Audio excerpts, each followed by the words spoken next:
Good morning students. Today I will teach you evidences for DNA as genetic material. आज हम पढ़ेंगे DNA के आनुवंशिक पदार्थ होने के प्रमाण कि DNA आनुवंशिक पदार्थ है, इसके क्या प्रमाण है, वैज्ञानिकों के द्वारा इस संबंध में प्रयोग किए गए और तब उसको प्रमाणित किया गया। इसमें सबसे पहला जो कार्य किया वो ग्रिफिथ के द्वारा 1927 में 1927 में DNA के आनुवंशिक पदार्थ होने के लिए प्रमाणित करने के लिए एक प्रयोग किया गया। उन्होंने क्या किया, न्यूमोनिया रोग के कारक होता है एक जीवाणु डिप्लोकोकस न्यूमोनी, एक बैक्टीरिया होता है। उस बैक्टीरिया को उन्होंने लिया, उसकी दो प्रभेद होते हैं, उसके दो विभेदक होते हैं, दो स्ट्रेन होते हैं उसके। एक होता है उग्र विभेदक, S3 नाम से इसको जाना जाता है। इसके चारों ओर प्रोटीन का चमकीला आवरण होता है, बीच में DNA और चारों तरफ प्रोटीन का खोल होता है। और ये जो स्ट्रेन है ये चूहे में निमोनिया रोग उत्पन्न कर सकता है, चूहे को निमोनिया से ग्रसित कर सकता है और उसकी वजह से चूहा जो है मर जाता है। ये जो उग्र विभेदक है S3, इस जीवाणु को अगर 60 डिग्री सेल्सियस पर 60 डिग्री सेल्सियस पर गर्म किया जाए तो ये मर जाता है। दूसरा विभेदक है इसका अनुग्र विभेदक, इसको नॉन वायलेंट बोला जाता है और इसको कहा जाता है, इसको R सेकंड भी कहा जाता है। इसके चारों ओर प्रोटीन का आवरण नहीं पाया जाता है, ये बिना प्रोटीन के होता है और ये निमोनिया रोग को उत्पन्न नहीं करता है, चूहे में निमोनिया रोग उत्पन्न नहीं करता है। अब इन्होंने प्रयोग किए, S3 लिया वायरुलेंट को, उसको मैंने ग्रीन से डिनोट कर रखा है, उसका सार लिया, एक्सट्रैक्ट लिया और उसको इंजेक्ट कर दिया चूहे में, माउस में जो है उसको इंजेक्ट कर दिया। तो उन्होंने देखा कि कुछ समय बाद चूहे को निमोनिया हो जाता है और वो मर जाता है। और उस चूहे से जब सैंपल निकाला जाता है तो उसके रक्त में जो है S3 स्ट्रेन प्राप्त हुआ, जो वायरुलेंट होता है वो प्राप्त हुआ। दूसरा प्रयोग किया इन्होंने, इसको नीले रंग से मैंने दर्शा रखा है, जो R सेकंड है, नॉन वायरुलेंट है, जो अनुग्र है, उसको भी सार लिया और उसको इंजेक्ट कर दिया माउस के अंदर, चूहे में उसको इंजेक्ट कर दिया। तो उन्होंने देखा चूहा जीवित रहता है, चूहे में निमोनिया के कोई भी लक्षण नहीं आते हैं और फिर उस निमोनिया से जो है में जो उसके रक्त में जो देखा गया उसमें S3 स्ट्रेन नहीं था, ये जो पहला वाला है उग्र वाला वो नहीं था उसमें। अब उन्होंने क्या किया, S3 को लिया जो कि वायरुलेंट उग्र है जीवाणु, उसको लिया और उसको हीट किल्ड कर दिया, 60 डिग्री सेल्सियस पे गर्म करा और उसको मृत कर दिया। और फिर उसका एक्सट्रैक्ट लिया और उसको इंजेक्ट कर दिया चूहे के अंदर। तो उन्होंने देखा जब वो हीट किल्ड कर दिया, उसको इंजेक्ट किया माउस के अंदर, तो चूहा जो है मरता नहीं है, जीवित रह जाता है और S3 जो है उसमें नहीं पाया जाता है चूहे के अंदर।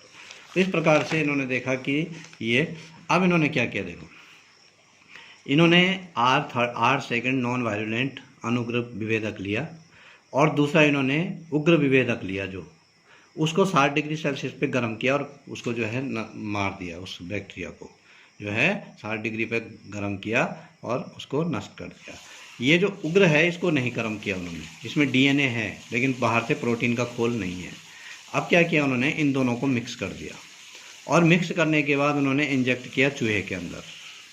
तो जब उन्होंने चूहे के अंदर इसको इंजेक्ट किया तो उन्होंने देखा चूहे में निमोनिया के लक्षण उत्पन्न हो जाते हैं और चूहा जो है मर जाता है और उससे S3 जो है वो प्राप्त हो जाता है, जबकि S3 नहीं होना चाहिए था, S3 को तो हम मार चुके हैं।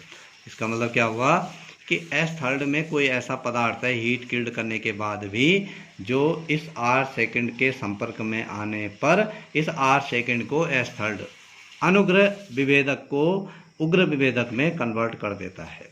इससे सिद्ध होता है कि वो DNA है जो कि इस प्रकार का कार्य कर रहा है और उसमें कहीं ना कहीं वो लक्षण रह जाते हैं।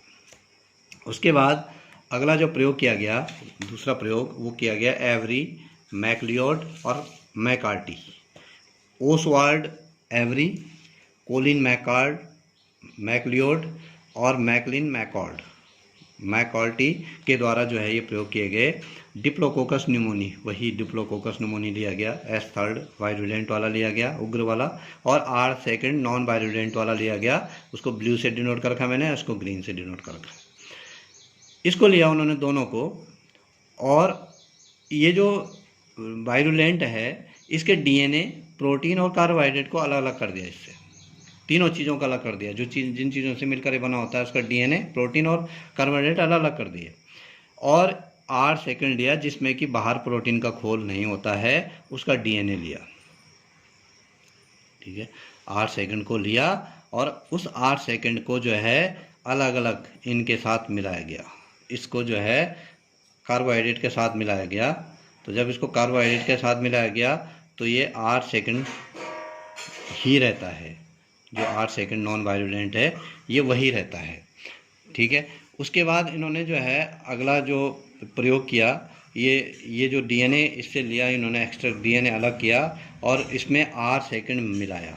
जो DNA वाला पार्ट है R3 का, उसमें R2 मिलाया तो वो R3 में कन्वर्ट हो जाता है। जो R2 है वो S3 में कन्वर्ट हो जाता है, जो कि उग्र विभेदक बन जाता है।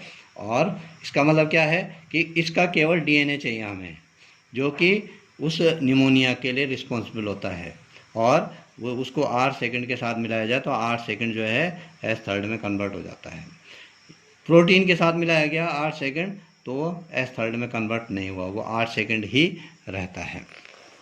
तो इस प्रकार से ये इसमें देखा गया कि अब जैसे एक और आगे इन्होंने क्या किया, ये S3 स्ट्रेन लिया इन्होंने, जो उग्र स्ट्रेन है उसको लिया, उसका एक्सट्रैक्ट किया, उसका अलग किया, उसका DNA जो है अलग किया, और उस DNA के को दो भाग कर दिए। जो S3 स्ट्रेन लिया था उसके दो अलग अलग भाग उसके कर दिए।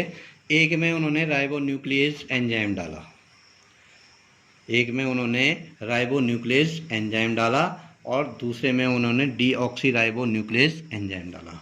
जो राइबोन्यूक्लियेज एंजाइम होता है वो RNA को अपघटित करता है, RNA को ब्रेक डाउन करता है वो, और डीऑक्सीराइबोन्यूक्लियेज एंजाइम जो होता है वो DNA को अपघटित करता है। तो इसके दो भाग लिए, दोनों भागों में एक में राइबोन्यूक्लियेज एंजाइम जो कि RNA को विघटित करता है, और दूसरे में डीऑक्सीराइबोन्यूक्लियेज एंजाइम लिया जो कि DNA को विघटित करता है। यहाँ पर जिसमें कि उन्होंने राइबोन्यूक्लियेज एंजाइम डाला था उसमें R2 उसके साथ डाला, S3 के एक्सट्रैक्ट के साथ R2 भी डाला। तो उसमें जो है S और R दोनों पाए गए, मतलब S3 स्ट्रेन भी पाया गया उसमें और R2 स्ट्रेन भी पाया गया। क्यों पाया गया? क्योंकि ये तो RNA को विघटित करता है, इसलिए इसमें S भी बना रहा और R भी बना रहा। यहाँ पर दूसरे में जिसमें कि डीऑक्सीराइबोन्यूक्लियेज एंजाइम डाला था जो कि DNA को विघटित करता है, क्योंकि जब इसके एक्सट्रैक्ट में उसको डाला तो उसने उसके DNA को विघटित कर दिया। जब उसके DNA को विघटित कर दिया तो उसके साथ R2 डाला गया, तो इसमें केवल R2 ही रह गया, S3 इसमें नहीं रहा।